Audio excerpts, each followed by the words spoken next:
Nah, kita akan mulai dengan research problem atau masalah penelitian gitu ya. Biasanya masalah penelitian ini adalah bukan biasanya ya, memang wajib menjadi ketentuan ini dulu gitu yang harus ada ya, problem dulu, research problem dulu. Baru kemudian kalau sudah ada masalah, baru kita bisa meneliti lebih lanjut gitu ya. Dengan cara apa? Dengan cara mengembangkan ke dalam proposal gitu. Nah, yang akan kita bahas untuk yang sesi satu ini ada 5. Pertama, tentang definisi penelitian kesehatan dan cakupannya. Yang kedua, sistematika penulisan proposal, ya, bab 1 dan seterusnya. Yang ketiga, menulis latar belakang dan rumusan masalah. Nanti saya akan perlihatkan bagaimana caranya. Yang keempat adalah kaidah ramifikasi, ya, kaidah ramifikasi. Dan yang kelima adalah tujuan dan manfaat penelitian, ya.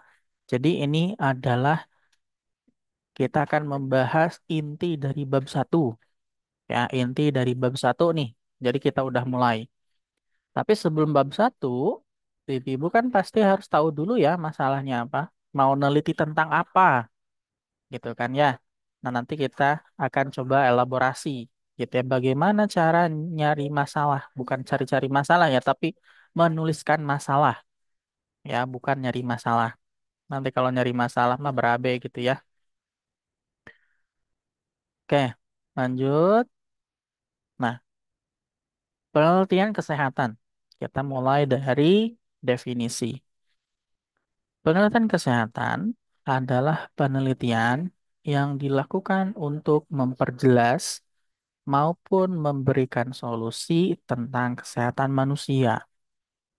Ya, bisa saja penelitian kesehatan juga nanti lebih ke terapan ya, artinya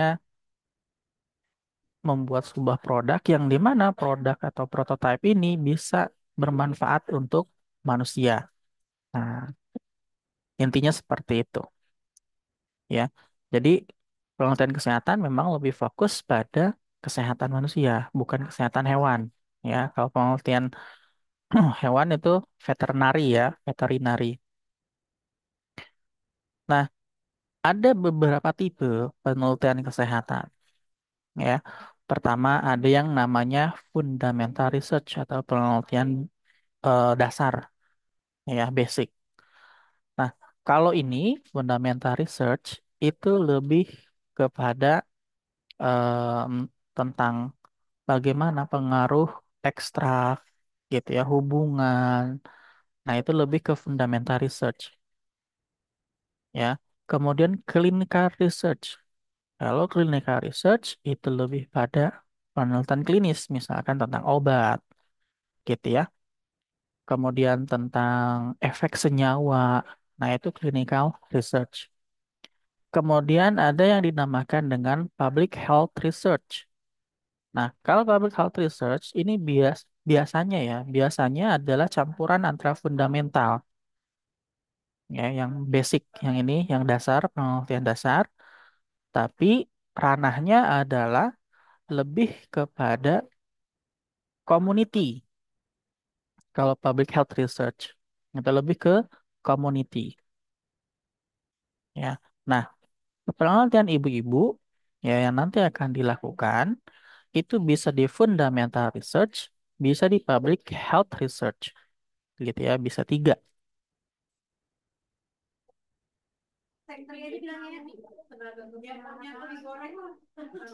Nah, kemudian, ya, kemudian ada juga jenis penelitian kesehatan yang tidak masuk ke dalam ini, ya, fundamental, clinical, public health research.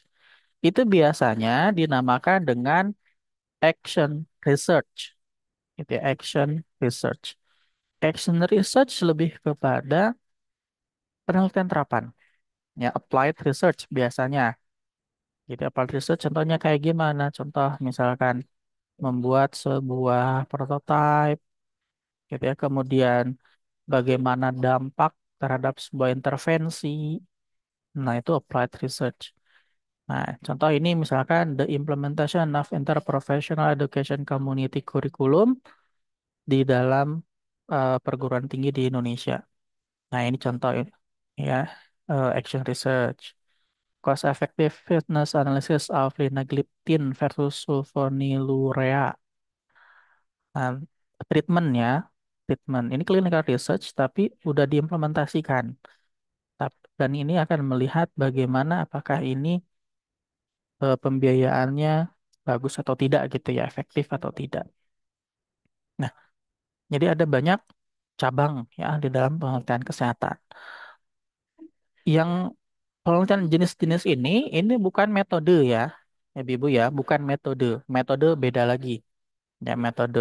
Jadi pengkategoran research ini ya ini tidak akan masuk ke dalam skripsi ya, tidak akan masuk ke dalam skripsi Ibu. Tapi ini hanya sebatas jenisnya saja ya, jenisnya saja. Nah, kemudian bagaimana dengan penelitian yang ada di UIMA ya?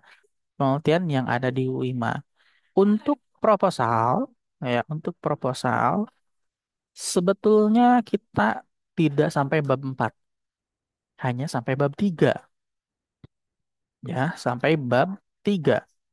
Bab satu itu adalah pendahuluan, bab 2 adalah state of the art, bab 3 adalah metode penelitian, dan lampiran, ya, lampiran. Jadi hanya 3 bab, tidak 4 bab, ya. Kemudian di dalam pendahuluan itu ada latar belakang penelitian, rumusan masalah, atau kita sebut di sini ya, kalau sesuai dengan format di sini namanya urgensi penelitian. Ya, rumusan masalah diganti menjadi urgensi penelitian. Yang ketiga, tujuan penelitian. Yang keempat, manfaat penelitian. Kita akan lebih fokus di sini ya. Kita akan lebih fokus di sini untuk sesi yang satu ini ya. Kemudian di bab 2 ada telaah pustaka, roadmap penelitian, kerangka teori, kerangka konsep atau kerangka berpikir, hipotesis atau pertanyaan penelitian. Ya, cukup 4 komponen ini. Kemudian bab 3, ya, bab 3 desain penelitian, populasi, sampel, sampling, variabel penelitian. Ini maksudnya variabel penelitian ini eh, lebih ke data sih sebetulnya ya, lebih ke datanya, bukan variabelnya. Variabel penelitian ini lebih di sini, di bab 2. Pengumpulan data, alur penelitian, analisis data, etika penelitian. Cukup sampai sini saja ya, bab 1 sampai bab 3 gitu. Nah, kita akan lebih fokus pada bab satunya dulu. Di bab 1 pendahuluan itu adalah yang paling pertama latar belakang ya, latar belakang. Nah, latar belakang itu akan ditulis ketika Ibu sudah dapat masalah ataupun ada topik yang ingin diteliti. Siapa di sini yang belum ada masalah? Ada yang sudah punya gambaran topik atau masalahnya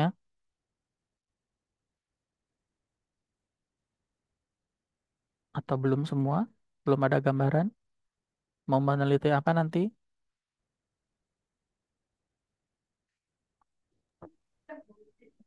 Ada yang udah sidang proposal Pak di sini, Alhamdulillah. Oh, udah. Yang udah sidang proposal siapa? Saya sudah Oh, Bu Sopi udah. Tentang apa Bu penelitiannya? tentang efektivitas pemberian air rebusan air jahe sama pemberian pisang Ambon kepada ibu hamil trimester 1. Kenapa ngambil masalah itu, Bu? Karena di sini Pak banyak yang hamil trimester 1, terus Mm-mm. banyak yang mual muntah. Di Mm-mm. sini kan agak jauh ke Paskes ya Pak ya. Jadi dianjurkan nyobain itu Pak, yang alami. Soalnya di sini banyak mudah didapat jahe sama pisang Ambon. Oh, untuk emesis ya? Iya, Hmm. Oke. Nah, itu karena ini ya, karena apa? Eh, Fenomenanya banyak ya, yang emesis atau iya Pak. hiperemesis ini, Bu. Iya Pak, banyak. Banyak. Iya, Sepertinya kalau emesis atau hiperemesis normatif ya. iya Pak. Itu pasti Enggak. pasti banget. Heeh. Jadi apa sih dikasih secara non farmakologis diusahain dulu secara alamiah kayak gitu Pak. Kadang kan Ya, banyak ya ibu hamil yang trimester 1 ngalamin mual muntah. Terus kan ya, akses jalan buat ke puskesmas lumayan agak jauh. Terus kebanyakan di sini kan apa ya apa pekerjaannya itu Pak. Jadi kondisi ekonominya seperti itulah. Jadi hmm, diusahain pakai yang alami-alami dulu, selain gratis mudah didapat juga. oke, baik, Kayak gitu Pak. baik. Terima kasih, Bu Sopi. Nah, Sama-sama Pak. jadi ibu-ibu, untuk menentukan topik, ya bagi ibu-ibu yang belum punya topik, kita karena topik itu adalah yang pertama kali, ya, di dalam mengelola latar belakang itu pasti topik dulu apa, ya. Nah, topik itu biasanya ibu-ibu bisa dapatkan ilhamnya, ya, ilhamnya, pencerahannya, gitu ya. Itu melalui observasi. Nah, observasi yang ada di tempat penelitian atau di lingkungan sekitar, gitu ya. Kayak tadi misalkan Bu Sopi, itu banyak yang mengalami mual muntah trimester 1. Kemudian kondisi ekonominya mungkin cukup, gitu ya. Kemudian akses ke vaskes yang agak jauh sehingga pengen mencoba, gitu. Apakah ada pengaruh? Tidak, gitu ya. Kalau misalkan intervensi yang sifatnya non farmakimia, ya non farmako, gitu ya, atau di dalam hal ini adalah menggunakan bahan alam terhadap frekuensi mual muntah, gitu ya, pada ibu hamil. Nah, itu adalah salah satu mendapatkan topiknya melalui observasi, ya, observasi. Kemudian, ibu-ibu juga bisa melihat kira-kira yang lagi hangat-hangatnya nih sekarang apa? Misalkan program kesehatan yang lagi hangat-hangatnya apa? Oh, stunting ya, stunting lagi kan ya. Ya, nah, ya udahlah nggak apa-apa stunting. Tapi lihat dari perspektif yang lain gitu. Perspektif lainnya adalah apakah intervensi untuk yang stunting ini bakalan berjalan lancar, capaiannya bagaimana sampai saat ini, gitu ya. Karena begini, karena stunting itu kan dia adalah dampak jangka panjang, bukan dari dampak yang sehari 2 hari langsung jadi stunting, gitu ya. Dan impact yang diberikan oleh stunting kan berdampak panjang juga, sehingga bisa nggak nih kalau intervensi yang sifatnya dampak jangka menengah bisa nggak mengentaskan stunting? Contoh misalkan gini, apakah dengan pemberian PMT, ya, makanan tambahan kepada balita yang stunting itu bisa meningkatkan atau meningkatkan berat badannya atau yang merubah dari tadinya stunting menjadi tidak stunting dalam jangka waktu 1 tahun atau 6 bulan, gitu ya. Nah, itu boleh penelitiannya. Berarti nanti jatuhnya adalah efektivitas. Nah, kan, itu boleh silahkan. Kemudian, ya, ibu-ibu pengen lihat lagi, misalkan tentang sesar, misalkan banyak nih ya ibu-ibu yang ada di lingkungan gitu ya, kebanyakan sesar, ya kebanyakan sesar. Nah, kemudian ibu-ibu pengen lihat kenapa sih kok banyakan sesar? Gitu ya. Apakah karena ada hubungannya dengan aktivitas fisik? Apakah karena ada hubungannya dengan citra tubuh? Ya, citra tubuh itu ya kalau misalkan apa melahirkan secara normal nanti akan kayak gini. Kalau sesar akan kayak gini. Atau misalkan berkaitan dengan tren atau bagaimana? Atau misalkan gak mau sakit nanti pas melahirkan atau seperti apa? Nah, itu ibu-ibu bisa lakukan penelitian itu. Jatuhnya adalah penelitian yang sifatnya retrospektif ke belakang, gitu ya. Nah, itu juga bisa. Nah,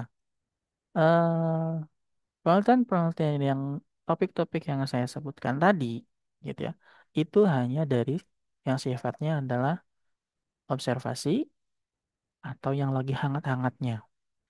Nah, ada lagi cara yang jelimet, ya, cara yang jelimet.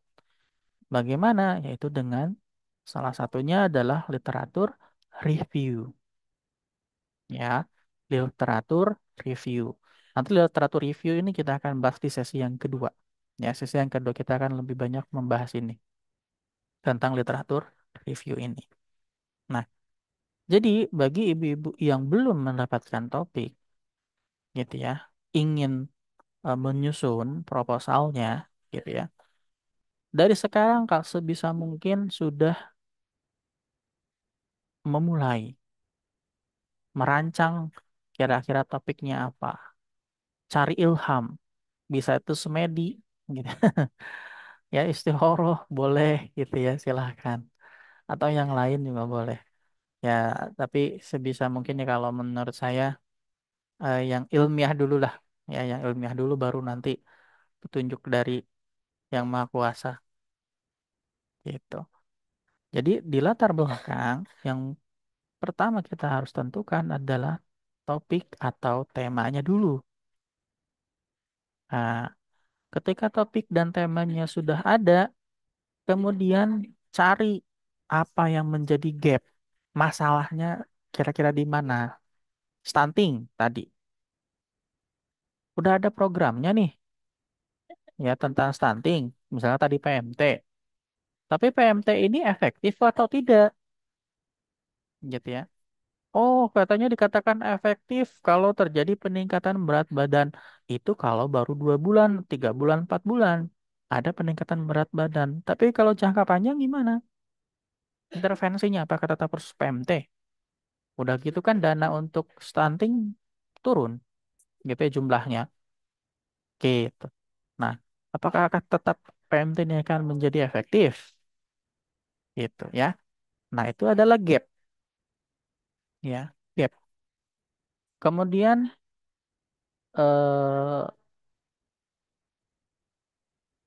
misalkan tadi sesar. Kebanyakan sesar kok kenapa? Banyakan sesar. Oh, katanya kalau di sesar itu tidak sakit, cepat bersalinnya. Oh, kalau di sesar gitu ya. Kalau di sesar itu eh, banyak ininya. Kebanyakan katanya kalau yang di sesar itu pada pinter-pinter. Mungkin ya. Saya nggak tahu dah.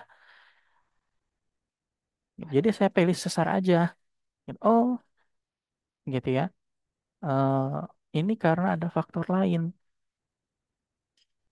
Misalkan entah itu karena kebanyakan di sini sesar jadi ikut sesar semua atau kayak gimana. Oh, atau karena aktivitas fisik gitu ya, atau seperti apa. Nah, itu kan bisa menjadi eh, gap ya. Itu gap. Gap itu berarti kan ada ketidaksesuaian ya dari yang seharusnya dengan fakta di lapangan gitu ya. adalah dinamakan dengan gap. Nah, setelah itu ngapain? Nah, setelah ada gap, ada fakta, ada data, ibu-ibu tambahkan penelitian lain yang sejenis berkaitan dengan topik itu untuk memperkuat ataupun menunjang secara jelas kondisi dari gap tersebut. Gitu. Contoh misalkan gini, program pengentasan ataupun eh, penanggulangan stunting di wilayah Kabupaten X itu tidak berjalan dengan efektif dan efisien. Hal ini dikarenakan pendanaan dari program stunting yang mengalami penurunan. Hal ini sejalan dengan penelitian yang dilakukan oleh Y di Kabupaten Z yang menyatakan bahwa nah, titik-titik bla bla bla bla bla. Nah, itu adalah menunjang yang memperkuat dari penelitian kita atau topik kita. Gitu. Jadi, biasakan harus ada seperti itu, gitu ya. Biasakan harus ada seperti itu. Jangan sampai ya, jangan sampai kita bilangnya kita lebih banyak berargumen gitu. Artinya hanya asumsi dari peneliti, asumsi dari ibu-ibu, tidak ditunjang dengan buku, tidak ditunjang dengan penelitian yang lain, yang sejenis gitu. Sehingga itu semua pure asumsi pribadi. Nah, itu tidak boleh ya.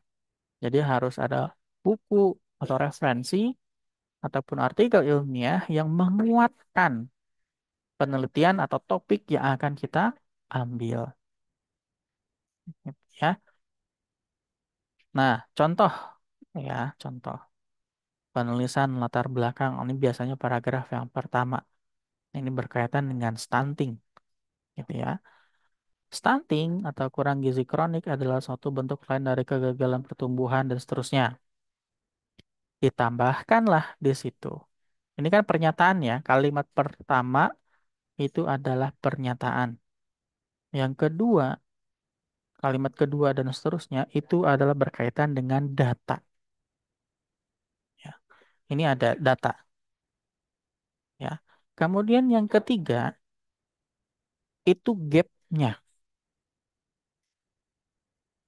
Artinya kesenjangannya apa? Nah, di sini. Program yang telah dicanangkan berkaitan stunting oleh pemerintah masih harus dioptimalkan dan dikerjakan oleh 10 sektor yang terlibat. Namun, pelaksanaan program ini tidak melibatkan pihak masyarakat yang secara aktif, yang dikhawatirkan akan berdampak pada sustainability itu keberlanjutan ya, keberlanjutan dari program tersebut.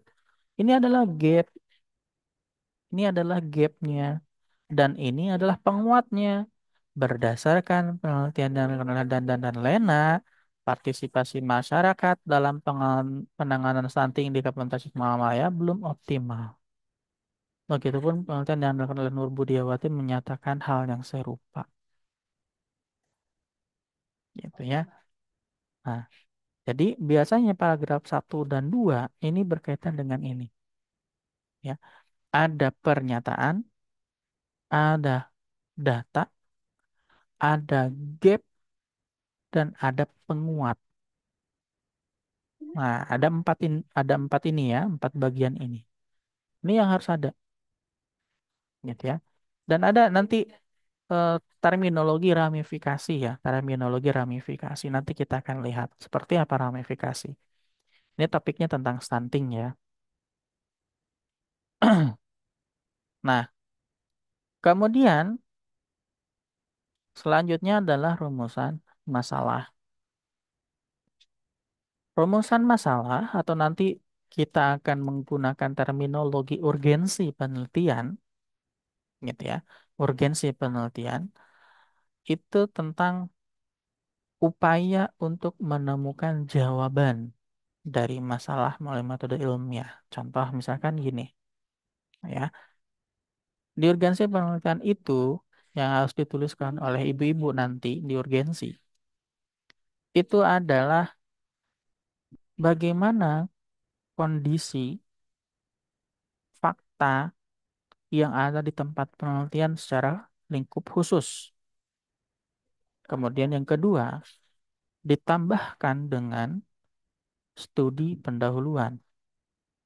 Contoh misalkan tentang stunting, gitu ya. Balik lagi tentang stunting. Prevalensi stunting di Kabupaten X masih tinggi, yaitu sebanyak sekian persen, gitu ya. Berdasarkan studi pendahuluan yang dilakukan oleh peneliti, pendanaan terhadap program stunting tahun ini mengalami penurunan dibandingkan tahun sebelumnya. Hal ini dimungkinkan bisa berdampak pada sustainability atau keberlanjutan dari program pencegahan dan penanggulangan stunting. Itu adalah studi pendahuluannya, gitu ya. Studi pendahuluan berdasarkan data, gitu. Atau misalkan dengan eh, sesar yang tadi, misalkan. Berdasarkan studi pendahuluan yang telah dilakukan oleh peneliti terhadap 10 orang ibu, gitu ya, bahwa dari 10 itu 7 memilih untuk melahirkan secara sesar, 2 karena indikasi medis, 5 karena preferensi pribadi. Dari 5 preferensi pribadi itu, alasannya karena satu, 2, 3. Nah, padahal kita tahu sesar itu ditujukannya bukan untuk yang normal gitu ya. Yang tadinya ditujukan untuk normal tapi malah dibikin sesar. Itu kan masalah. Sehingga harusnya kita mengembalikan lagi si sesar itu ya dipakainya untuk ibu hamil yang dimana tadinya dia di perjalanan normal harusnya normal tapi ternyata ada penyulit baru sesar gitu ya. Nah, terus kenapa kita mempermasalahkan sesar? Oh, ternyata sesar itu ada kekurangannya dan seterusnya. Nah, itu urgensi penelitian. Bisa ditambahkan urgensi penelitian seperti itu. Jadi kalau urgensi penelitian bedanya dengan latar belakang, kalau latar belakang itu masih secara umum. Ya, tapi kalau urgensi penelitian itu udah spesifik di wilayah itu. Bahkan kalau spesifik di puskesmas tertentu gitu ya. Datanya, faktanya kayak gimana, ada studi pendahuluannya, itu harus jelas di urgensi penelitian atau di dalam hal ini rumusan masalah. Kenapa harus bagus di rumusan masalah atau urgensi masalahnya? Karena nanti rumusan masalah ini akan menentukan tujuan penelitiannya juga, menentukan literaturnya juga, menentukan metodenya juga, dan nanti menentukan penarikan kesimpulan. Jadi kalau misalkan rumusan masalahnya itu belum jelas, ini nggak bakalan jelas semua. Kalau masalahnya itu nggak bulat gitu ya, nggak ibu-ibu kuasai, ya susah kalau ke depannya gitu ya. Jadi makanya kalau di dalam penelitian itu tahapan yang harus dilakukan pertama kali topik ya, menentukan topik dulu, latar belakang, urgensi penelitiannya apa. Dari urgensi ini biasanya kalau saya harus loncat dulu kerangka teori mana nih yang bisa menunjang masalah saya. Itu kerangka teori yang mana, kerangka konsepnya siapa nih, gitu. Sehingga nanti saya akan mencari penelitian-penelitian sejenis, buku-buku teori yang bisa membahas tentang masalah yang saya hadapi. Sehingga nanti akan ikut nanti tinjauan pustakanya juga nanti akan selesai, gitu ya. Nanti juga metode penelitiannya juga akan jelas. Dan kesimpulannya juga nanti akan kegambar walaupun belum dilakukan penelitian. Oh, nanti secara teori nih. Kalau teori bilangnya A, oh nanti tapi ternyata faktanya adalah Z. Oh, berarti ada penyimpangan nih. Kenapa penyimpangan? Oh, nanti karena ada penyimpangannya dipengaruhi oleh A, B, C, D gitu. Nah, itu kan sudah bisa menentukan kesimpulan gitu. Ya. Nah, masalah itu bisa ibu-ibu temukan karena pengalaman pribadi, permasalahan di dalam kelas, lingkungan praktek atau di pendidikan, studi literatur, jurnal, laporan kasus, atau tulisan ilmiah lainnya, dampak suatu teknologi atau metode baru, atau diskusi dengan ahli, peneliti lain, atau praktisi yang sebidang. Gitu. Jadi, masalah itu bukan dicari-cari, gitu ya. Tapi biasanya masalah itu ada di sekitar kita. Cuman kita tidak bisa melihat dalam kacamata biasa. Harus ada perspektif lain supaya bisa melihat masalah itu. Makanya kita bisa melihat perspektif lainnya dari sini, gitu ya. Dari sini perspektif lainnya.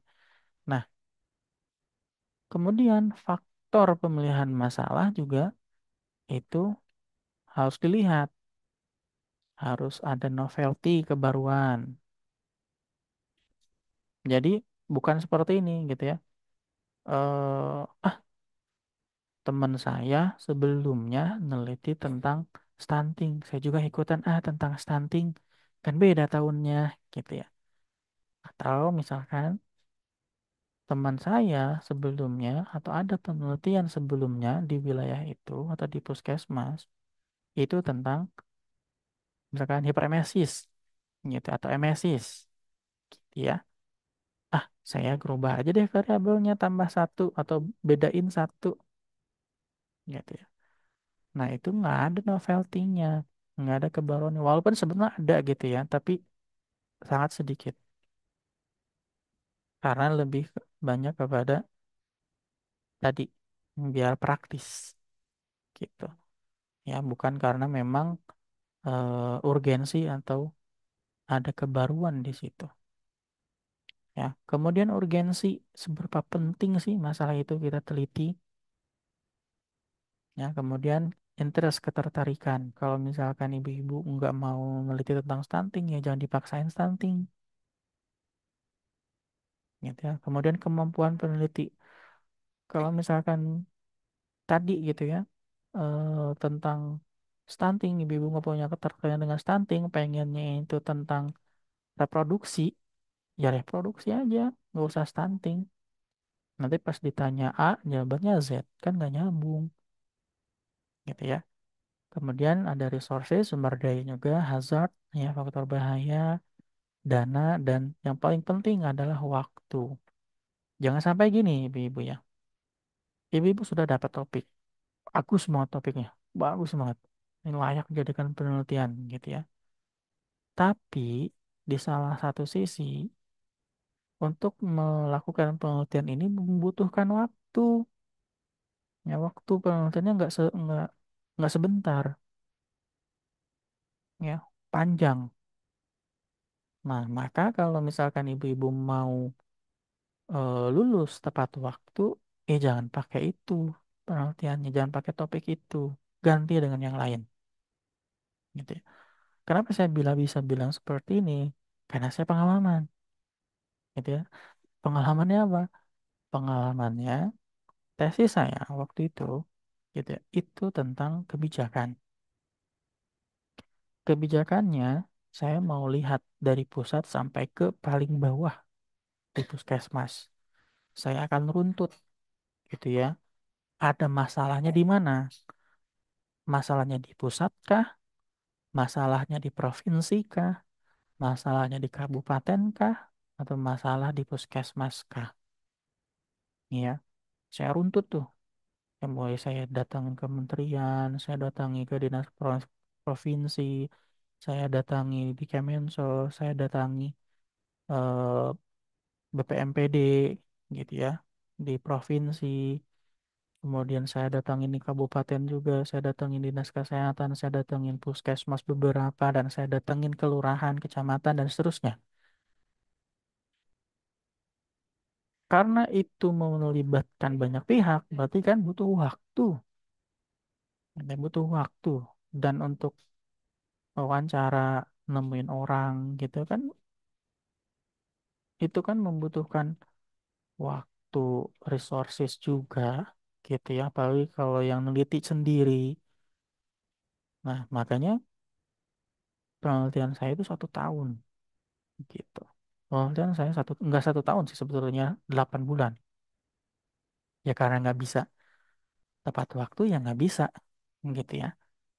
Karena saya sudah kadung gitu, ya udahlah saya pasrah. Tapi karena memang saya ingin meneliti itu ya mau saya tahu konsekuensinya gitu. Nah, jadi kalau misalkan ibu-ibu yakin ini bisa diselesaikan dalam waktu 4 bulan penelitiannya, silahkan monggo. Tapi kalau misalkan nggak yakin, wah ini bakal panjang nih. Karena misalkan informannya banyak, apalagi levelnya nasional. Nah itu susah gitu ya. Nah jadi saran saya kalau misalkan ibu-ibu dikejar oleh waktu, jangan penelitian yang sifatnya adalah kualitatif. Lakukan penelitian yang sifatnya adalah kuantitatif. Gitu. Sampai sini ada yang bertanyakan?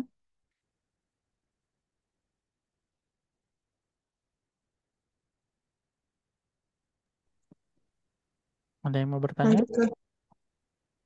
Tidak, Pak. Terima kasih. Lanjutkan saja. Tidak. Oke. Selanjutnya, di dalam bab 1, ya khususnya ada latar belakang, itu ada yang dinamakan dengan ramifikasi masalah. Apa itu? Ya, ramifikasi itu berasal dari bahasa Inggris yang artinya adalah ramification. Jadi di artinya pembagian cabang berulang. Kalau di dalam konteks penelitian, ramifikasi masalah itu melibatkan identifikasi kemungkinan penyebab variabel independen dari suatu masalah. Jadi ada elaborasi variabel apa saja yang bisa berpengaruh di situ. Ya, tujuannya apa? Untuk memastikan bahwa masalah yang akan diteliti itu cukup menarik dan penting. Dan di dalam ramifikasi itu biasanya antara paragraf 1 dengan paragraf 2 itu nyambung. Kemudian disusun berdasarkan umum ke khusus. Pendekatannya adalah deduktif ya, umum ke khusus.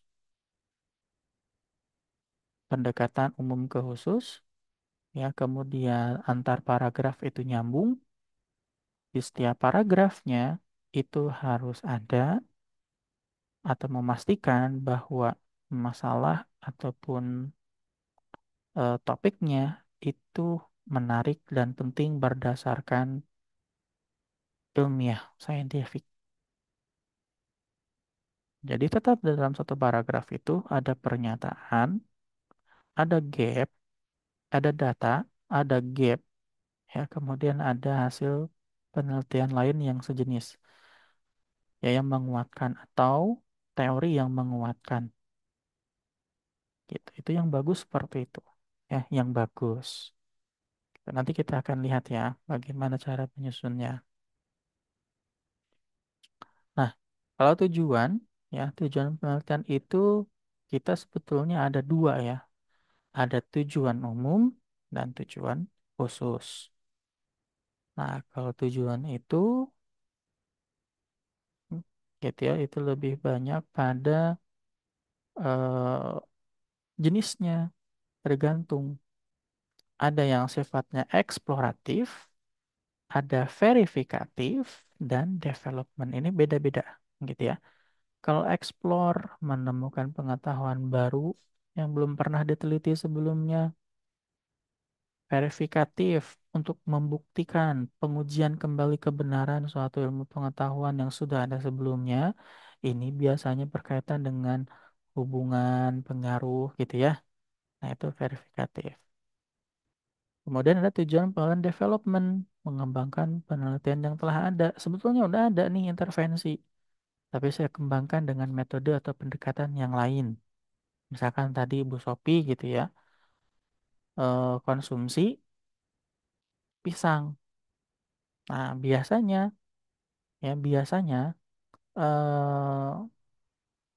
kalau terapi non farmakologi untuk yang emesis biasanya pasti kalau nggak air jahe gitu ya, bisa bau-bauan gitu ya yang lebih fresh gitu ya, atau terapi yang lain, minuman yang lain gitu ya. Nah, ini pisang Ambon. Nah, kira kenapa nih pilihannya pisang Ambon? Nah, tentunya di latar belakang kan harus udah ada elaborasinya gitu ya, kaitannya. Kenapa pilihnya pisang Ambon? Oh, karena A, B, C, D, E gitu.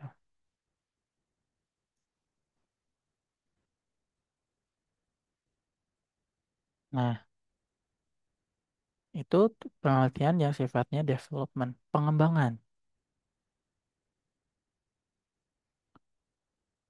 Nah, ini contoh ya, contoh tujuan penelitian.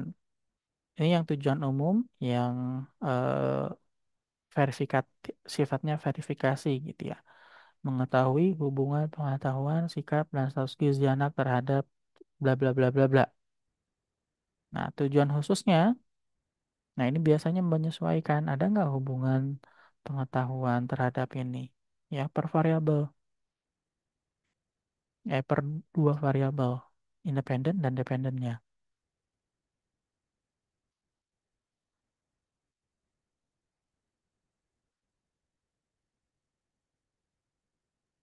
ya. Nah, itu tujuan umum. Biasanya ini mah bukan template ya. Maksudnya ya udah kayak gitu gitu. Kalau yang kuantitatif pasti tentang hubungan. Kalau yang sifatnya intervensi pasti tentang pengaruh gitu ya. Sehingga nanti kalau tujuan umumnya dapat, tujuan khususnya juga gampang. Oke. Nah, kemudian manfaat. Manfaat di kita ya, manfaat di kita itu ada manfaat secara teoritis dan praktis. Tapi kalau nggak usah di UIMA itu manfaat metodologis kayaknya ya. Seingat saya metodologis ya kalau di UIMA mah. Nah, manfaat teoritis atau nanti manfaat secara metodologis itu berkaitan dengan pengembangan ilmu pengetahuan.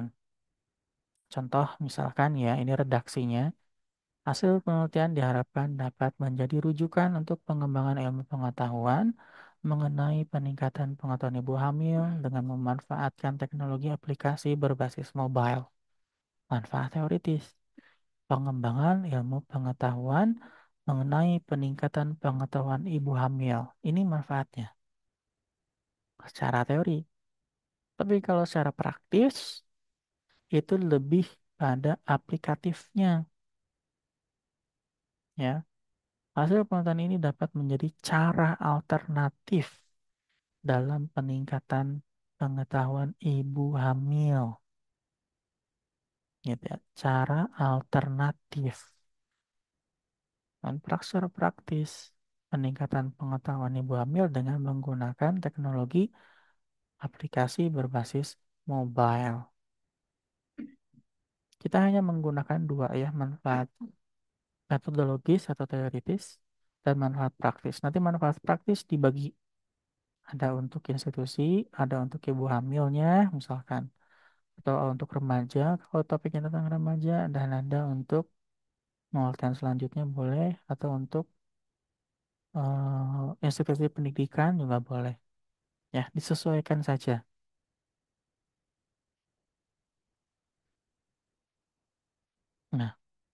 Baik. Anda mau tanyakan tadi konfirmasi untuk yang materi yang pertama sebelum saya menjelaskan cara menulis latar belakang yang cepat. Anda mau tanya atau tidak?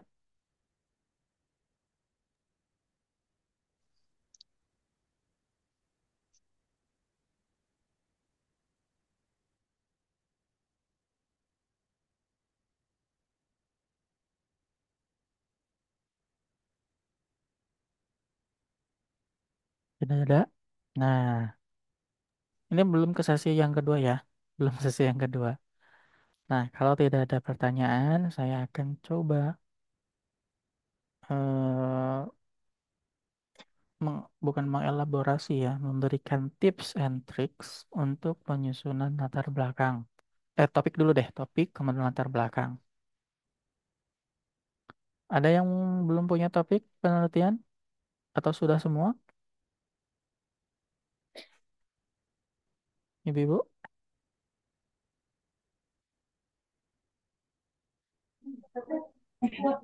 Udah ada Pak topik mah tapi belum dikonsulkan dan diajukan. Oh gitu. Tentang apa, Bu? Stunting. Tentang stunting teh apa? Tentang stunting teh ya. Oke. Ibu-ibu yang lain, ada yang masih belum bingung menyusun topiknya? Nah, saya berikan tips ya. Nah, ibu-ibu ya bagi yang bingung topiknya, topik itu bisa ditentukan tadi kan ya sesuai dengan observasi di lapangan, bagaimana kondisi di lapangan atau fakta dan seterusnya gitu ya. Atau menggunakan literatur review ya, literatur review. Kita coba untuk literatur review ya, literatur review. Untuk melakukan literatur review, tentunya ibu-ibu harus cari dulu yang namanya sumber atau eh, website apa yang bisa ibu-ibu kunjungin ya untuk ibu kunjungi untuk mencari ilham dari topiknya. Kebanyakan ya kebanyakan yang paling sering digunakan adalah scholar.google. Paling banyak digunakan ya Google Scholar. Ini paling banyak nih, yang paling banyak. Nih, kan langsung ada recommended articles. Ini per Amesis Grafidarum lagi, gitu kan. Ini fast food, ya. Ini perkembangan motorik kasar anak, ya. Kalau ini studi kasus tentang produksi ASI pada ibu posesar menggunakan masas, gitu ya. Ini ada wedang jahe, emesis lagi. Nih, hiperemesis lagi, gitu ya. Kemudian mana lagi ini banyak nih. Ini aku presur, gitu ya. Ini erax, gitu ya. Oh, ini enhanced recovery after surgery, ya. Kalau di Indonesia, kalau untuk ginekologi namanya ERAC, ya ERAX, ERAX. Ini MSS gravidarum, berarti MSS sudah banyak nih, gitu ya. MSS sudah banyak, hipermesis sudah banyak. Kemudian ini ada pneumonia pada anak, gitu ya. Kemudian produksi ASI, kecemasan ibu hamil, ya menstruasi pada remaja putri dan seterusnya. Ini biasanya yang paling sering digunakan ya untuk mencari inspirasi pertama kali biasanya ya. Tipikalnya adalah Google Scholar, tipikalnya. Atau ibu-ibu alternatifnya bisa menggunakan PubMed. Nah, ya, PubMed kalau nggak ini PubMed NCBI ya. PubMed NCBI di sini. Nah, di sini ya. Ibu-ibu cari aja misalkan tentang stunting. Nah, ini banyak gitu ya. Ini ibu-ibu bisa cari inspirasi dari kurun waktu tertentu gitu ya. Nih, ini udah banyak tuh.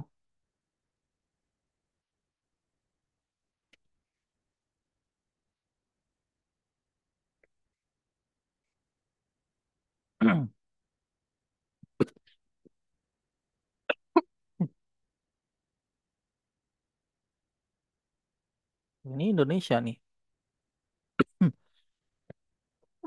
Banyak Indonesia. Karena Indonesia banyak yang stunting. Kan Laksono Wulandari,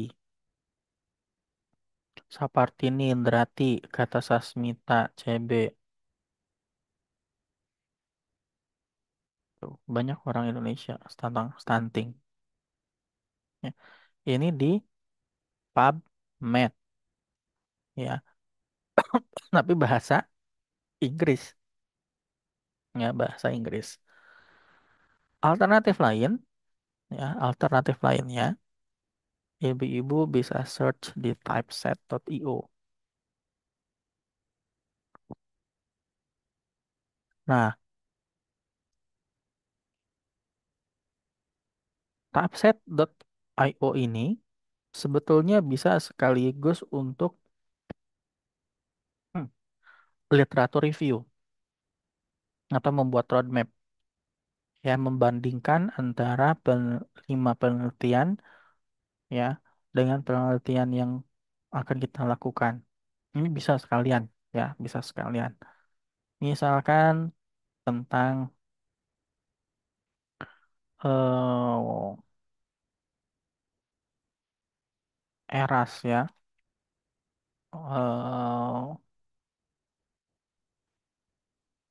eraks, enhance recovery after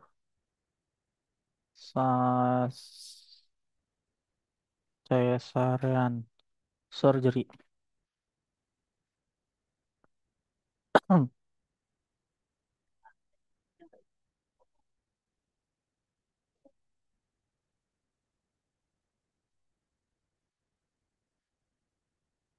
Nah, ya contoh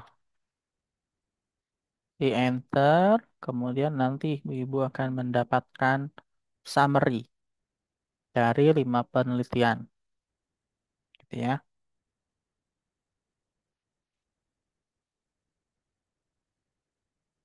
Nah, nah ini bisa disetting ya bahasa Indonesia. Nah, ini ada settingan bahasa Indonesia, bahasa Inggris juga bisa. Nah, ini bisa menjadi kalimat awal di dalam pembuka latar belakang. Yang ini ya, kalimat ini.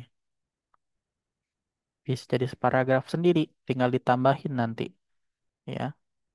Tinggal ditambahin nanti untuk penguatnya ya, referensi dan seterusnya gitu ya.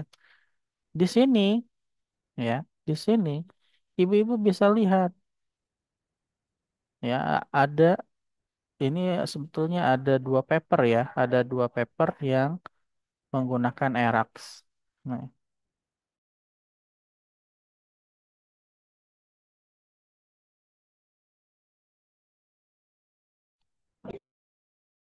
mohon maaf ya ibu-ibu ya, saya kelempar jaringan. Hmm.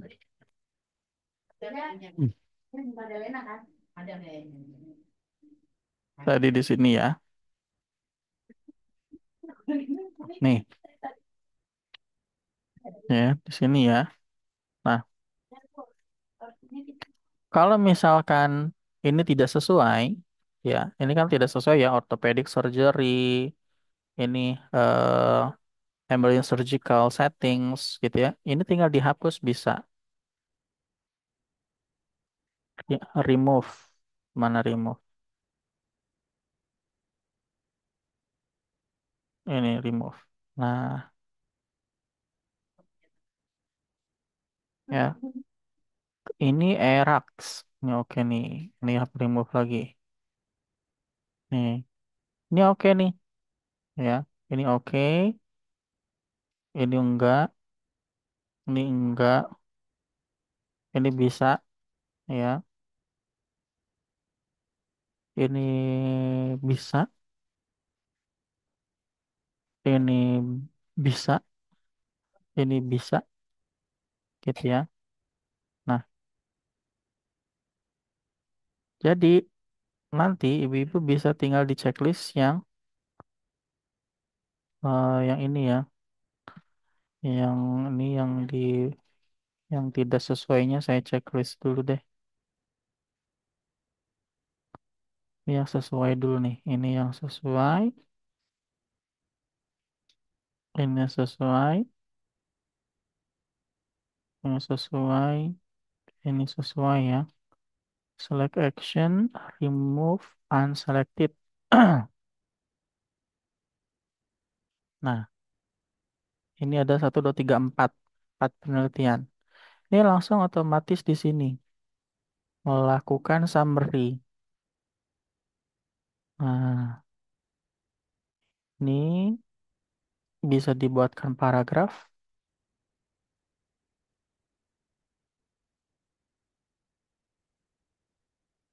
Ini sudah bisa masuk paragraf yang pertama. Tinggal di copy dan paste di Word. Gitu ya. Ini salah satu contoh. Contoh metodenya di dalam menyusun latar belakang. Nah, jadi nanti ketika penelitian ini ibu-ibu sudah dapatkan nih, yang empat ini, ya, yang empat ini kan di copy ya. Saya share-nya ini deh.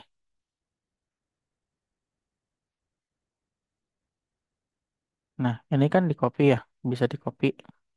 Nah, nih kan di copy, ya, copy. Kemudian bikin Word, buka Word,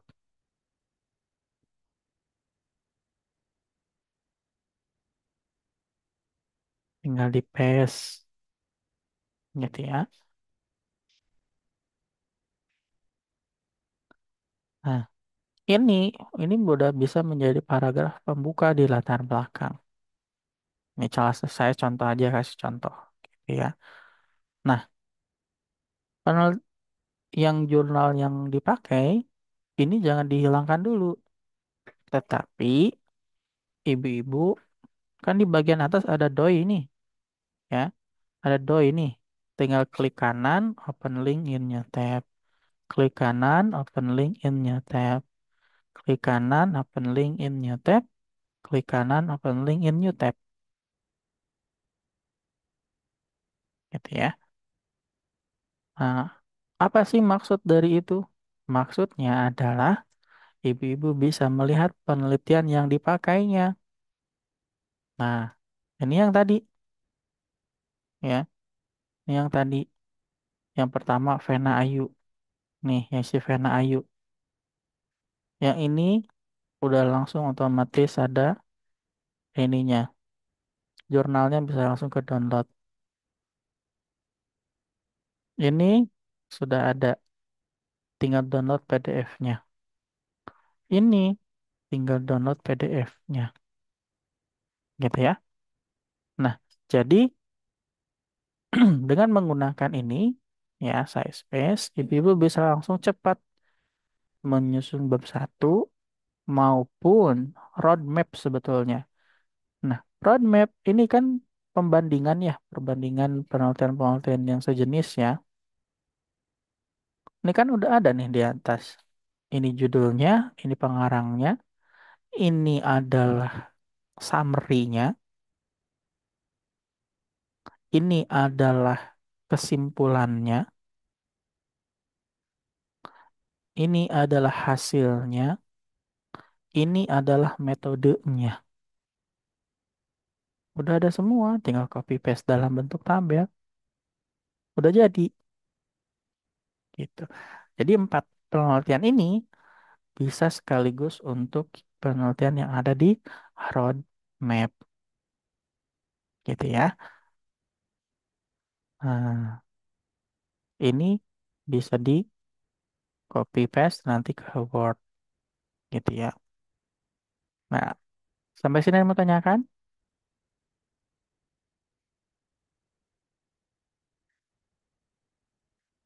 Ada yang mau tanyakan? Tidak ada? Nah, kalau Tidak tidak, pernah. gimana Bu?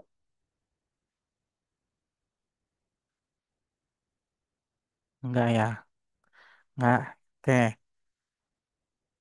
Yang paling cepat di dalam menuliskan eh, apa latar belakang adalah sebenarnya ini cara yang paling sering bukan sering paling sering ya, paling paling cepat tapi perlu effort lagi nanti. Ya, maksudnya gimana?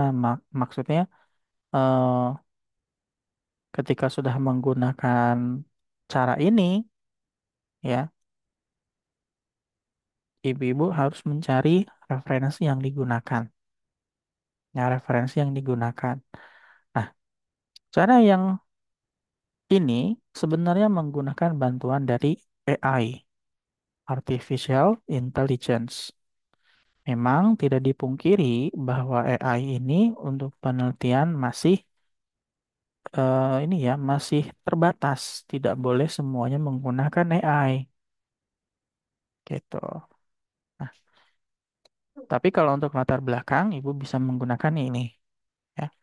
Ibu-ibu bisa menggunakan ChatGPT ya. Alamatnya chat.openai.com atau ibu-ibu bisa menggunakan Gemini, gemini.google.com ya. Bebas mau yang mana aja ya. Bebas mau yang mana aja. Nah, untuk membuat latar belakang, ya, ada promnya. Singkatannya adalah RISE-Q, ya. RICEQ. Role. Yang pertama RISE R, yang R yang pertama singkatan dari role. Jadi, ketika ibu menggunakan AI untuk menuliskan latar belakang, ibu harus memberikan role-nya terlebih dahulu kepada si mesin. Contohnya gini, posisikan Anda sebagai mahasiswa tingkat akhir program studi kebidanan, gitu ya, yang sedang menyusun skripsi. Nah, ini role-nya. Kemudian I. Nah, I itu adalah instruction, instruksi. Perintahnya apa? Ya, buatlah latar belakang, gitu ya, penelitian yang berjudul apa, gitu ya. Misalkan saya ini ya, efek antioksidan terhadap penurunan MS, hiperemesis. Hiperemesis pada ibu hamil trimester 3. Ini adalah instruction. Kemudian C, ya, rise. Instruction C. C itu apa ya? Oh, tinggal di enter aja. Ya, tinggal di enter. Nanti dia akan membuatkan latar belakang. Nah,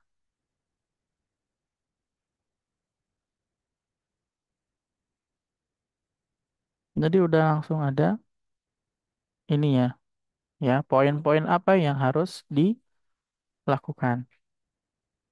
Nah, ya, nih, udah tinggal copy paste di sini. Ini kita di sini. Ini sudah ada garis besarnya bahwa pertama, ibu-ibu bisa mengembangkan satu atau dua paragraf dari sini, ya, paragraf ini.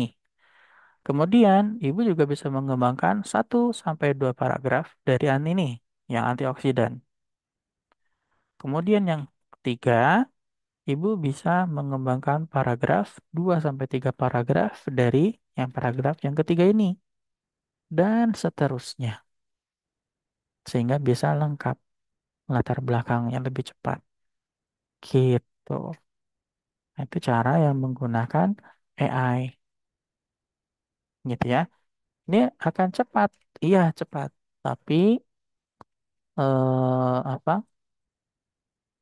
Metode menggunakan AI ini kekurangannya adalah referensi yang digunakan.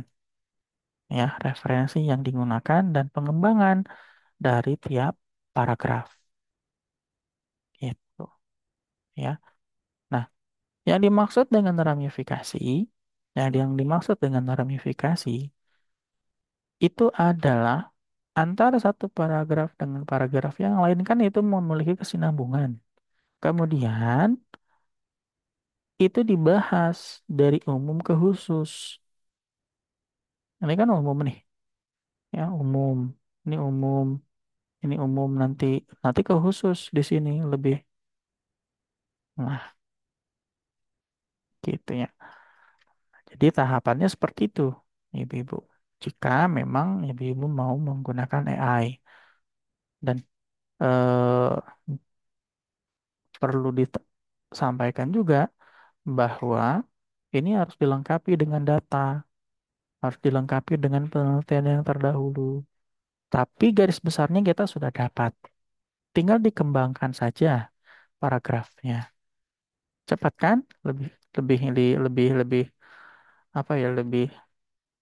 Lebih dapat ide untuk mengembangkan latar belakangnya bisa dapat daripada apa? Daripada ibu-ibu nyuruh ke orang lain yang harganya 2 juta, 3 juta, 4 juta, 5 juta misalkan gitu ya.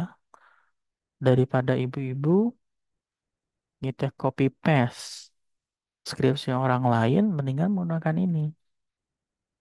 Ya, kalau copy paste dari skripsi orang lain tentu akan meningkatkan peluang plagiat.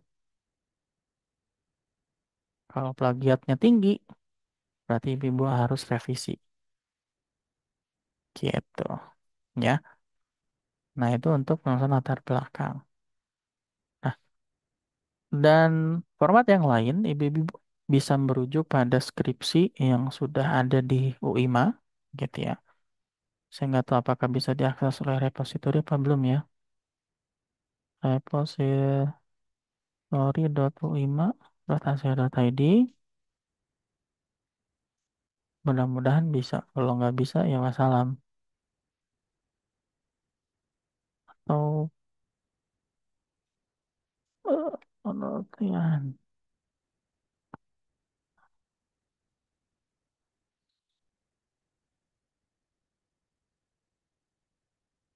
Hmm.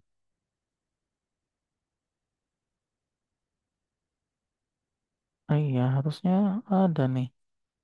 Kok nggak aktif ya?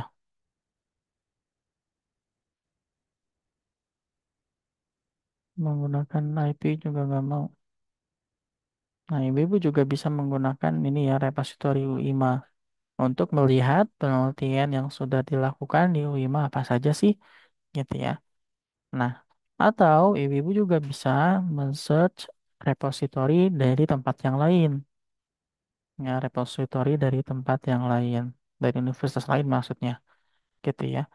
Yang Mungkin di situ ada program yang sejenis. Boleh nggak Pak? Boleh, silahkan cari inspirasi mah.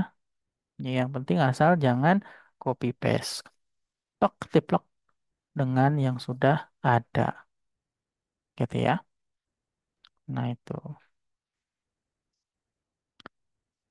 Baik untuk yang sesi satu. Ada yang mau tanyakan? Silakan.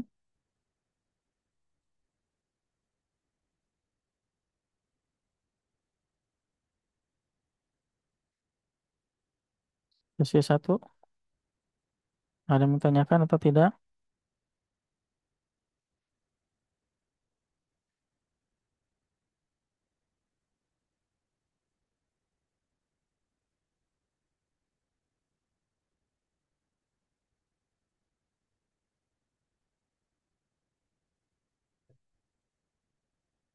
Tidak ada? Baik. Kalau tidak ada, saya lanjut ke yang sesi yang kedua. Itu tentang literatur review. Ya, literatur review. Saya ingin menunjukkan ya, aplikasi yang mungkin bisa bermanfaat untuk ibu-ibu yang melakukan literatur review. Tadi literatur review, tadi saya sudah singgung ya, saya sudah singgung bisa menggunakan Scholar Google atau PubMed atau typeset.io ya, atau ibu-ibu juga bisa menggunakan yang lain gitu ya, yang berbasis AI itu boleh sah-sah saja silahkan. Yang tidak boleh itu adalah copy paste ketiplok banget gitu ya. Nah, itu yang tidak boleh ya. Nah, aplikasi ini ibu-ibu bisa gunakan secara gratis ya, bisa digunakan secara gratis. Namanya adalah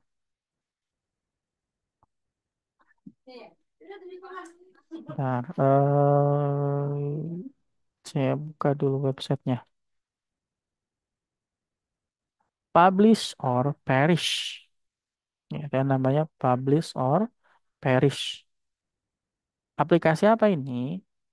Aplikasi yang bisa mencari mencari penelitian yang sejenis atau penelitian yang sama gitu ya topiknya tanpa harus menggunakan web browser ya, tanpa harus menggunakan web browser. Jadi ini bisa diinstal ya, bisa diinstal.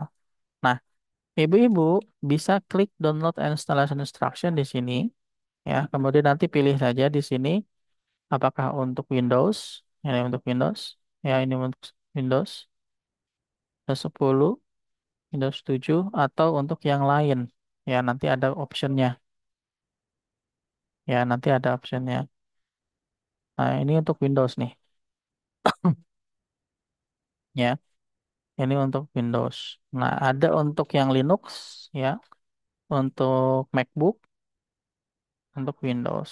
Kita pilih yang Windows, nanti di-download, ya. Setelah di-download, salah. Di-install gitu ya. Nah, nanti tampilannya adalah akan seperti ini. Nah, ini ya.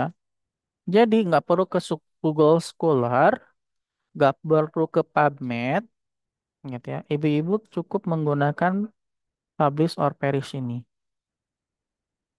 ya. Menggunakan Publish or Perish ini. Nah, caranya gimana? Caranya tinggal diklik saja, ya. Misalkan ini saya menggunakan Crossref ya. Crossref ini biasanya jurnal-jurnal itu pasti menggunakan Crossref ya. Biasanya harus ngelink ke Crossref gitu. Saya menggunakan Crossref, ya. Ini ada title dan keywords, ya, title. Kalau misalkan ibu-ibu, ya, kalau misalkan nih, ibu-ibu sudah tahu topiknya, mau meneliti tentang eh, hiperemesis, ya, hiperemesis gravidarum, gitu ya. Ini disamakan keywordsnya di sini juga, tapi tidak tahu intervensi apa untuk hiperemesis gravidarum. Ya, kan kalau jahe merah lagi kan udah kebanyakan ya. Nah, pengen cari yang lain ya untuk hiperemesis gravidarum. Nah, ini tinggal di title atau keywords tinggal dicantumkan saja. Kemudian years-nya ibu-ibu cantumkan bahwa untuk artikel ilmiah itu biasanya adalah 5 sampai 7 tahun ke belakang batasannya. Jadi ibu-ibu nggak boleh tuh menggunakan artikel ilmiah atau jurnal yang di mana dia itu tahun 2010. Nggak boleh. Kenapa? Karena penelitian itu kan sifatnya dinamis. Ya, penelitian itu sifatnya dinamis, kecuali teori. Teori kemungkinan statisnya lebih panjang. Ya, kalau penelitian dia sifatnya dinamis dan itu akan lebih banyak dilakukan daripada buku ataupun teori. Makanya kalau sumbernya dari penelitian atau artikel ilmiah itu maksimal 5 sampai 7 tahun ke belakang. Kalau tahun ini 2024, berarti ya setidaknya 2017 tuh yang dipakai maksimal, ya. Atau 2019 kalau 5 tahun ke belakang gitu. Tapi kalau buku ya ibu bisa menggunakan 10 tahun terakhir, ya 10 tahun terakhir. Kalau misalnya Pak nggak ada lagi buku yang 10 tahun terakhir, boleh ibu-ibu rujuk pada tahun yang lama, tapi itu adalah buku ya satu-satunya. Tidak ada cetakan lagi dan seterusnya. Itu monggo silahkan cetakan yang lama. Gitu ya. Kalau memang teorinya itu cuma satu-satunya, bukunya cuma satu gitu ya di tahun itu doang gitu. Nah, jadi kita bisa menggunakan setting tahun ya. Saya menggunakan 2017 sampai 2024. Tinggal klik search. Nanti dia akan otomatis ya nyari gitu ya. Dia akan langsung otomatis nyari. Nyari judul, nyari penelitian yang mengandung kata-kata hiperemesis gravidarum. Yang di mana penelitian ini dilakukan dari 2017 sampai 2024 gitu ya. Dengan aplikasi ini nggak perlu buka apa website ya, website banyak-banyak nggak perlu, menggunakan ini aja langsung otomatis gitu ya. Nanti akan ketahuan ininya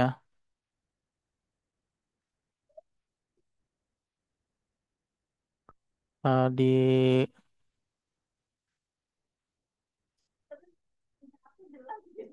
nih ya, ini sudah ada nih ya tuh 2017, 2018, 2021, 19. Nanti kita tunggu dulu sampai maksimal 1.000 result ya, 1.000 hasil.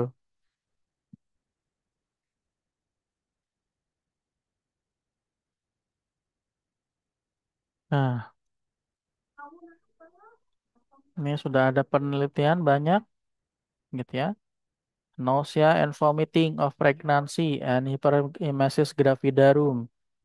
Striae gravidarum, risk factor, prevensi, manajemen, analisis GDF, IGF, BP7 gitu ya. Ini ada yang double ya. Treatment option for hyperemesis gravidarum.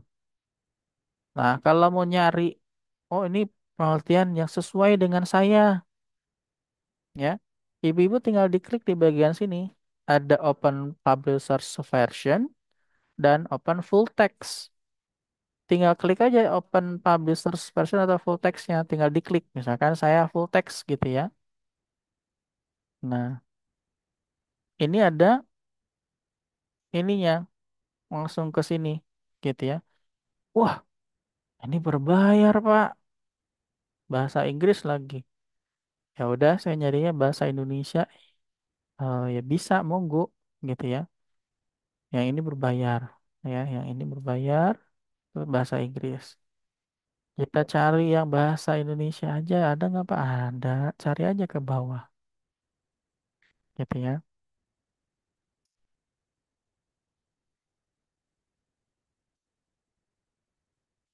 Tinggal dicari ke bawah.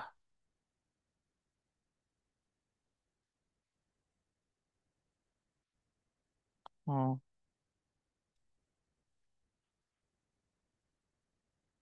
banyak kan jadi bahasa Inggris. Nah, ya bahasa Indonesia, anak yang ini ya. Studi fenomenologi. Gitu. Akupresur dalam mengurangi hiperemesis. Ya, nanti tinggal penerapan akupresur. Gitu ya. Kemudian Ginger Candy. Ya, Ginger Candy. Kemudian efektivitas aromaterapi lemon.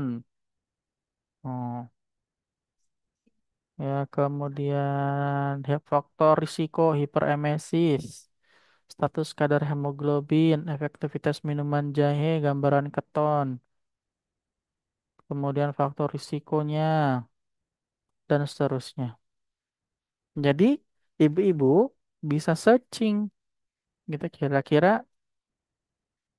mana nih yang sesuai dengan ini. Ini aromaterapi lemon lagi, gitu ya. Ini kebanyakan terapi lemon nih di sini. Oh, ada yang menggunakan kanabis, ganja nih.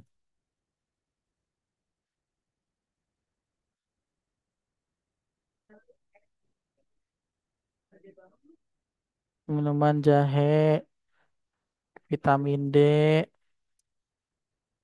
ya banyak ini. Terus ini apa lagi? Menggunakan serum, menggunakan, ada helikobakter. Oh, infeksi, insiden infeksi Helicobacter pylori.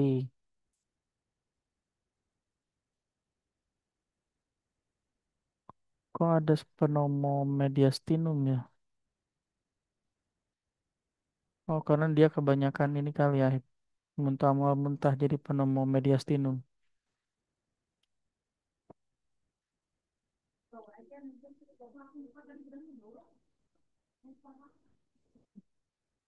Aromaterapi kayu putih, gitu ya. Aromaterapi jahe, banyak lah di sini, ya. Nah, dia bisa menggunakan publish or perish untuk mencari eh, literatur, ya, literatur. Literatur itu bisa dalam bentuk buku, bisa dalam bentuk artikel ilmiah. Peraturan juga literatur. Gitu. Itu juga harus masuk ke dalam daftar pustaka, gitu ya. Nah, di dalam melakukan literatur review, ya, ibu-ibu kan nanti akan mendapatkan link, ya. Ibu-ibu kan akan mendapatkan linknya, ya, link entah itu artikel ilmiah, entah itu buku elektronik, gitu ya. Nah, jangan lupa bahwa link-link yang sudah didapatkan dan kira-kira itu bisa bermanfaat untuk penulisan proposalnya ataupun skripsinya, itu dikelola dengan baik buktinya atau referensinya. Supaya apa? Supaya nanti ibu-ibu bisa menggunakan atau ada daftar pustakanya. Ada aplikasi yang bisa memudahkan itu semua, ibu-ibu. Ya, ibu-ibu bisa menggunakan Mendeley atau ibu-ibu bisa menggunakan Zotero, ya. Ini aplikasi lagi. Ya iya emang kayak gitu Bu. Kalau mau membuat penelitian mah gitu ya, nggak bisa Word doang, andalin doang Word gitu. Nah ibu-ibu bisa menggunakan Mendeley, ya Mendeley. Nah yang ini ya logonya yang kayak gini. Atau ibu-ibu bisa menggunakan namanya Zotero, yang kayak gini. Fungsinya apa? Fungsinya adalah mencatat citasi, membuat daftar pustaka secara otomatis. Jadi kan gini ya, misalkan ini kan ada sumber, ya ini kan ada sumber nih. Sumber ini tentunya harus ada di daftar pustaka. Nah, supaya tidak input secara manual, ya input secara manual, ibu-ibu bisa menggunakan yang namanya Zotero. Ibu-ibu bisa menggunakan yang namanya Mendeley. Atau ibu-ibu juga bisa menggunakan teknik yang ada di Microsoft Word. Itu juga ada sebenarnya teknik bibliografinya gitu ya di sini nih.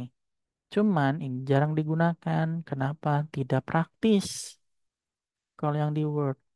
Makanya kebanyakan menggunakan Zotero atau Mendeley. Nah, enaknya apa? Enaknya gini, Ibu. Nih ya, misalkan ya, misalkan. Ini saya ke sini ya, ke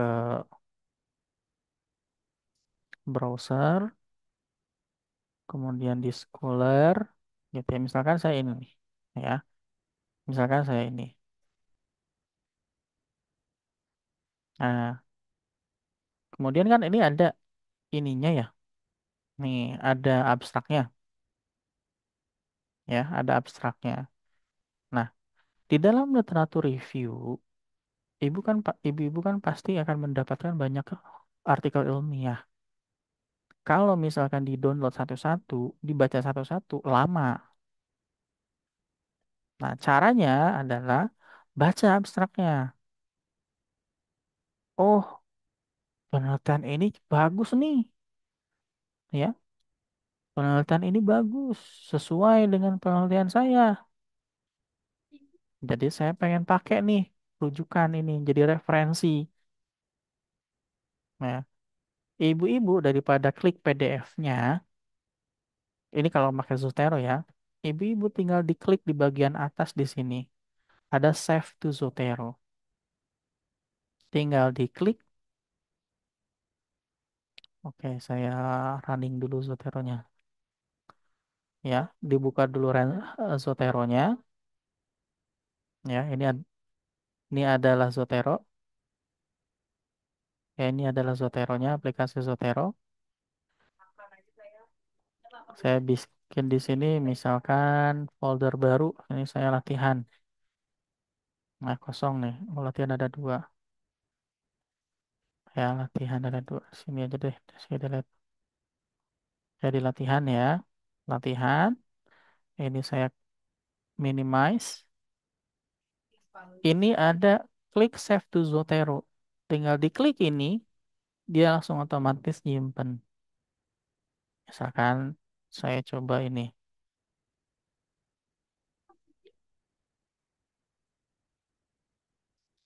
Misalkan ya, misalkan. Kan ini di sini membuat eh, paragraf gitu ya. Ibu ambil dengan disarankan untuk Nah, ini misalkan berdasarkan penelitiannya si siapa ini? Junia. Nah, ibu-ibu klik di bagian Zotero, add citation, pilih apa, klik OK. Kemudian nanti muncul ini, klik Junia, enter. Ya, ini citasinya, kemudian daftar isinya, langsung otomatis ini daftar isinya. Jadi di dalam bab 1 sampai bab 5 nanti atau bab 3 gitu ya, proposal itu daftar pustakanya jumlahnya sesuai. gitu ya, yang ada di isinya di dalamnya. Jangan sampai misalkan gini, ini sumbernya sih ini, tapi di daftar pustaka nggak ada, ya. Atau kebalikan, di daftar pustaka banyak banget sumbernya, tapi ketika diisinya itu sedikit. Nah, itu nggak boleh, ya. Kalau ada penguji yang strict gitu ya, itu nggak boleh tuh yang kayak gitu. Ya. Nah, jadi bisa menggunakan Zotero atau Mendeley. Prinsipnya sama ya. Prinsipnya sama. Ibu-ibu bisa menggunakan Mendeley boleh, Zotero juga boleh, gitu ya. Kalau saya memilih Zotero karena dia lebih ringan, ya lebih ringan. Nah, tutorialnya selanjutnya ibu-ibu bisa menggunakan Mendeley atau Zotero bisa banyak di YouTube juga banyak, gitu ya. Jadi daripada ibu-ibu menontonnya banyakkan TikTok, gitu ya, mendingan ibu-ibu tonton YouTube tentang Zotero atau Mendeley. Itu akan lebih bermanfaat, gitu ya. Nah, itu kalau menggunakan Zotero dan Mendeley. Zotero atau Mendeley itu sebetulnya dinamakan dengan reference manager, ya, reference manager atau citation manager, ya, untuk mengelola citasi. Citasi itu yang di dalam, yang ini ya, di bab 1 sampai bab 5. Nah, reference ini yang di daftar pustaka. Oke, jadi nggak perlu lagi ketik manual, langsung otomatis. Gitu ya, langsung otomatis. Gitu ya. Sampai sini yang mau tanyakan, Ibu-ibu?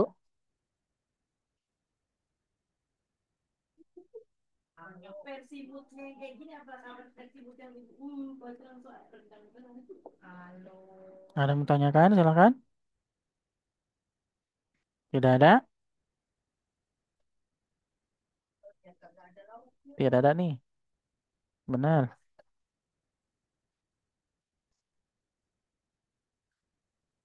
Ini kayaknya pada dinas semua ya.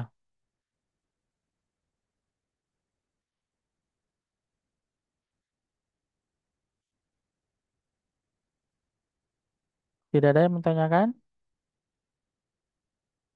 Nah, kalau tidak ada yang mau ditanyakan, saya akan berikan tugas kepada ibu-ibu. Ya, tugasnya apa? Tugasnya adalah cari topik penelitian.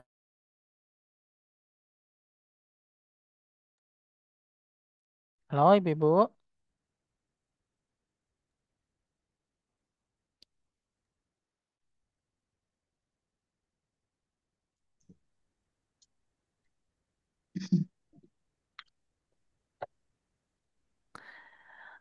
Baik.